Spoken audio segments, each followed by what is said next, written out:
सभी भक्तों को राधे राधे, जय श्री कृष्णा। कार्तिक महात्म में की जय। आज 8वां अध्याय कार्तिक मास की कथा की आप लोग प्रेम पूर्वक सुनिए। नारद जी कहने लगे कि हे राजन पृथुर, जालंधर ने हमारा बड़ा आदर और सत्कार किया। भक्ति भाव से पूजन करके कहने लगा कि महाराज आप कैसे आगमन हुआ और मेरे लिए क्या आज्ञा है। अपने कहा, दैत्यराज मैं कैलाश गया था, वहाँ पार्वती सहित अवधूत शिव और उनका वैभव देखा तो चकित हो गया। क्या ऐसा वैभव और किसी और को भी हो सकता है? ऐसा विचार कर तीनों लोकों में भ्रमण करता हुआ यहाँ पर आया हूँ। यहाँ आकर तुम्हारी समृद्धि को देखा तो तुम्हारे शिव के वैभव से और कोई अंतर नहीं है, किंतु तुम्हारा वैभव स्त्री रहित है। भस्म लेपन करने वाले राग रहित कामदेव के शत्रु शिव के पास स्त्री रत्न जैसी पार्वती हैं। वैसी यद्यपि तुम्हारे पास अनेक सुंदरियां हैं, परंतु उनमें से कोई कांतिमान पार्वती की तुलना कोई भी नहीं कर सकती हैं। अतः तुम्हारा यह वैभव स्त्री रत्न रहित देखकर यही निश्चित हुआ है कि शिव के समान वैभवशाली इस समय त्रिलोक में कोई नहीं है, क्योंकि उनके पास पार्वती जैसी स्त्री हैं, जिसको देखकर ब्रह्मा जी ने अनेक अप्सराएं रची, परंतु एक भी पार्वती के समता को नहीं पहुंच पाए। नारद जी कहने लगे, ये राजा पृथु, हम तो इतना कहकर वहां से चले आए, परंतु जालंधर ने पार्वती जी की इतनी सुंदरता सुनकर काम जोर से पीड़ित हो गया। राहु को बुलाकर शिव के पास भेजा। राहु उसी समय चंद्र के समान उज्जवल कैलाश को काला करता हुआ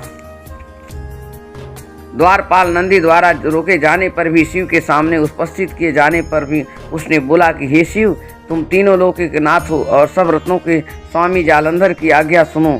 शमशान वाली तथा नर मुंडों की माला धारण करने वाले जटाजूट धारी तुम्हारे जैसे अवधूत के पास पार्वती जैसी परम सुंदरी स्त्री शोभा नहीं देती।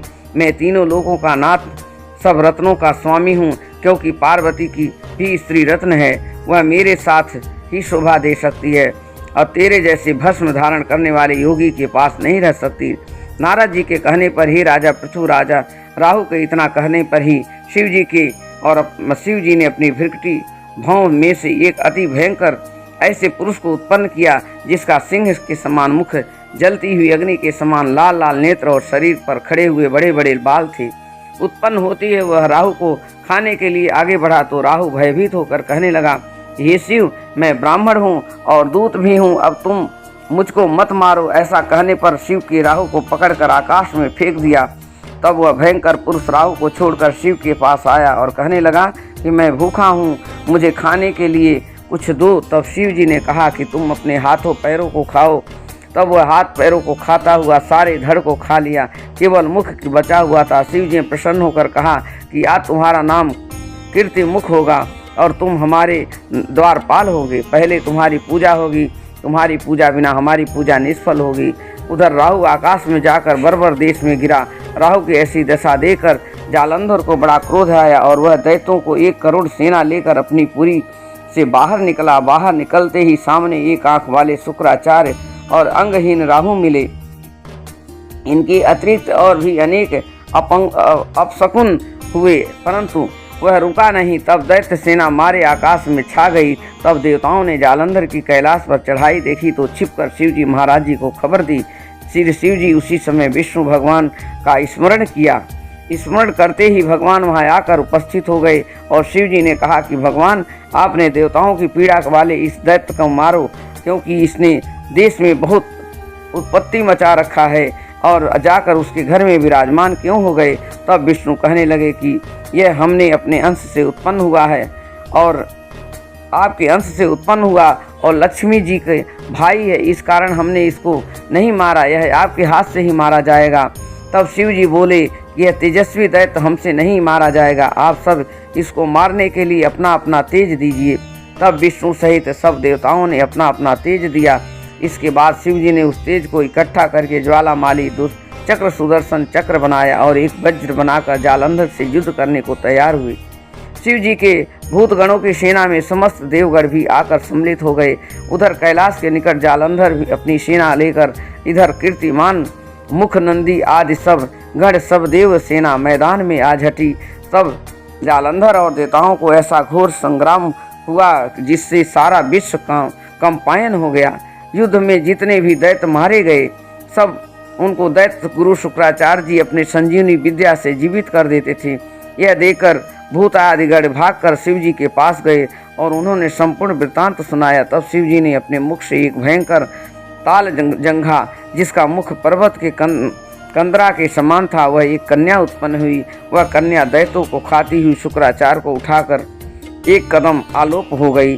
तब दैत्यों को शिवगढ़ बुरी तरह से मारने लगे। गढ़ों की इस पार मार घोर देखकर घबराकर दैत्य सेना भागने लगी। दैत्य सेना को इस प्रकार भागते देखकर जालंधर के सेनापति शुंभ और निशुंभ तथा कालनेमी आगे आए। इनको देखकर दैत्यों ने अनेक प्रकार के देवसेना पर प्रहार किए, जिससे देवसेना मार खाकर भागने लगी। तब गणेश और शुंभ का महाघोर युद्ध हुआ। इस बार अपनी सेना को भागती देखकर जालंधर स्वयं रण क्षेत्र में आया। देवसेना की ओर से वीरभद्र अनेक प्रकार के प्रहार जालंधर पर करता रहा। तब जालंधर ने क्रोध में आकर अपनी पारी और उस पर दे मारा और उसके रथ की पताका काट दी। साथ ही जालंधर के बाण से वर्षा करने की देवसेना में भगदड़ मचा दी। अपनी सेना को ऐसी दशा देकर स्वयं शिव जी बैल पर चढ़कर युद्ध के लिए आए और आते ही दैत्य सेना का बाणों से तीव्र प्रहार किए। इन प्रहारों से दैत्य सेना इस प्रकार भागने लगी जैसे कार्तिक मास के व्रत से पाप भाग जाते हैं। उसी समय शिव जी अपने पापों के प्रहार से खड्ग गरुमा का सिर काट दिया, पृथ्वी पर गिरा दिया। तब जालंधर ने महाघोर ललकार की तो शिव जी ने उसके रथ के घोड़े को सारथी को भी मार गिराया। तब जालंधर पैदल ही अपना खड्ग लेकर शिव जी के ओर दौड़ा। शिव जी ने तत्क्षण ही एक मुक्का मारी छाती में मारा, जिससे वो कुछ विह्वल हो गया। इस प्रकार दैत्य को न देख शिव जी अजय है तो उसने गंधर्व माया रची, गंधर्व और अप्सराओं को नचाने लगी। शिव जी भी इस माया में फंसकर नाचने लगे और गाने लगे। जालंधर दैत्य शिव जी की माया को में फंस देकर महादेव जी का रूप धारण करके पार्वती के पास आया और पार्वती का रूप धारण करके कामद्ध हो गया। पार्वती जी महादेव जी की आया देखकर खड़ी हो गई, परंतु तत्काल ही राक्षसी माया समझ गई, यहाँ से अंतर्ध्यान हो गई। तब जालंधर पुनः युद्ध में आया। उस जालंधर के चले जाने पर पार्वती भगवान विष्णु का स्मरण किया। तब भगवान विष्णु वहाँ उपस्थित होकर पार्वती को आश्वासन दिया। भगवान विष्णु ने सोचा कि जालंधर ने स्वयं अपनी मृत्यु का रास्ता बना दिया।